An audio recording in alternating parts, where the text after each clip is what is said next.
Hello दोस्तों, स्वागत है आपका दिनेश पाटीदार फोटोग्राफी चैनल में।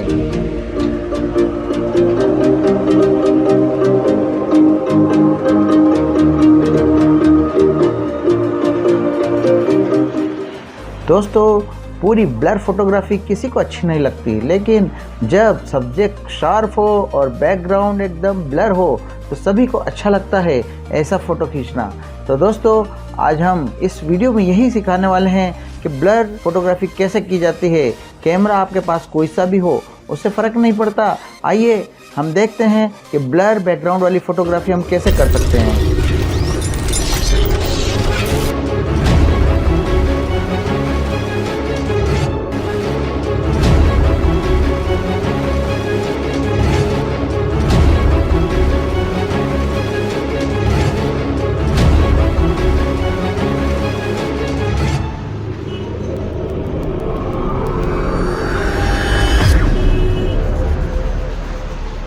दोस्तों, बैकग्राउंड को ब्लर करने के लिए 5 ऐसे टिप्स से, 5 पॉइंट से, 5 सेटिंग से, जिससे आपके पास निकॉन हो, कैनन हो, कोई भी कैमरा हो, आप आसानी से बैकग्राउंड को ब्लर करने वाली फ़ोटोग्राफी कर सकते हैं। सबसे पहले आप चैनल को सब्सक्राइब कर लें और बेल आइकन दबा लें ताकि आपको अगली वीडियो हमारी बहुत जल्दी मिल जाए और अच्छे वीडियो हम बनाते जा रहे हैं। दोस्तों, बैकग्राउंड ब्लर करने के लिए पॉइंट नंबर 1, आप सबसे पहले अपने कैमरे के मोड को ऑटो या किसी भी मोड से सबसे पहले मैनुअल मोड पर ले आइए, क्योंकि मैनुअल मोड से हम सारी सेटिंग्स आसानी से कर सकेंगे और बैकग्राउंड को अच्छे से अच्छा ब्लर कर सकेंगे। दोस्तों, आपके पास जैसा लेंस है वैसा एपरेचर हम कम कर सकते हैं। जैसे अभी 70-200 इस लेंस को हमने लगा रखा है इस कैमरे पे, तो यह एपरेचर जो है उसका कम से कम यानी 2.8 तक जा सकता है। तो मैंने अपने कैमरे के एपरेचर को आप देख सकते हैं कम से कम यानी 2.8 तक कर लिया है। यदि आपके पास 24-105 लेंस है तो उस पर आपका एपरेचर 2.8 नहीं जाएगा, वहाँ आपको अपने एपरेचर को 4 तक ले जा पाएंगे। तो आप अपने कैमरे में जो भी लेंस लगा है उसका मिनिमम एपरेचर कर लीजिए ताकि हमारा फ़ोटो ज़्यादा से ज़्यादा हम ब्लर कर सकें। आप देख सकते हैं कि हमारे कैमरे का एपरेचर हम कम से कम कर रहे हैं, जो 2.8 तक या 4 तक या 4.5 तक, आपके कैमरे के लेंस पर डिपेंड है कि आपका एपरेचर कितना कम होगा। आप देख सकते हैं कि हमारा एपरेचर इस तरह से काम करता है। हमारे कैमरे में एक डायफ्राम होता है f16, आप जैसा देख रहे हैं कि f16 जो सबसे कम डायफ्राम खुलता है, और f1.4 या f2.8 इस तरह से डायफ्राम कम और ज़्यादा जब खुलता है तो हमारा एपरेचर कम और ज़्यादा होता है और हमारा बैकग्राउंड हम ज़्यादा से ज़्यादा ब्लर या उसको शार्प कर सकते हैं।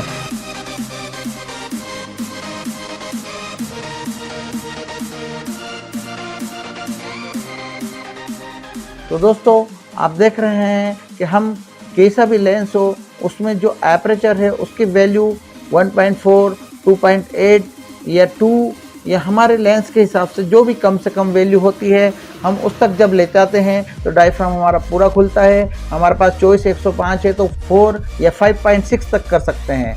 दोस्तों, बैकग्राउंड ब्लर करने की कैमरा सेटिंग नंबर 2, ISO आपके कैमरे में, सभी के कैमरे में होता है। उस ISO को हमें 100 तक करना या कम से कम करना है, क्योंकि जब हम एपरेचर को खोल देते हैं तो हमारा जब धूप या लाइट ज़्यादा है तो उस लाइट को हमें रोकना है, कम से कम अंदर जाने देना है कैमरे में। इसको हम कंट्रोल करने के लिए हमारा ISO जो है उसको हम 100 तक या जो भी हमारे कैमरे में कम होता है वहाँ तक ले जाते हैं। अब कैमरा सेटिंग नंबर 3, दोस्तों, कैमरा सेटिंग नंबर 3, जब हमारा लाइट ज़्यादा है बाहर और हमने एपरेचर भी खोल रखा है, तब हमारे लाइट को कंट्रोल करने के लिए हमारे पास एक ऑप्शन होता है शटर स्पीड।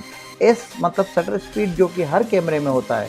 उसे जब हम धूप ज़्यादा है, आप देख रहे हैं सब्जेक्ट पे धूप ज़्यादा है, उसको कंट्रोल करने के लिए शटर स्पीड को बढ़ाना पड़ेगी।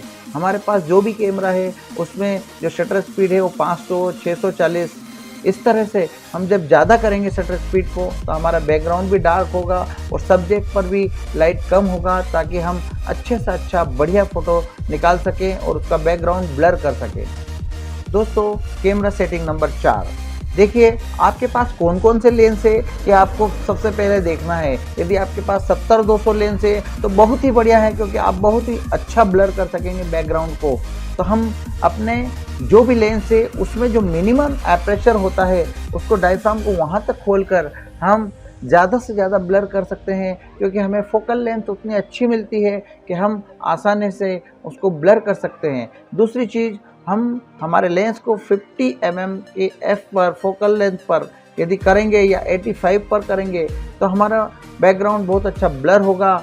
आप सब्जेक्ट के बिल्कुल पास तक हमारा लेंस जो है उसको हम जूम करें और ज़्यादा से ज़्यादा पास में आ जाए और हमारा बैकग्राउंड पीछे का ज़्यादा से ज़्यादा हम ब्लर कर सकें, जैसा कि आप फोटो में देख रहे हैं।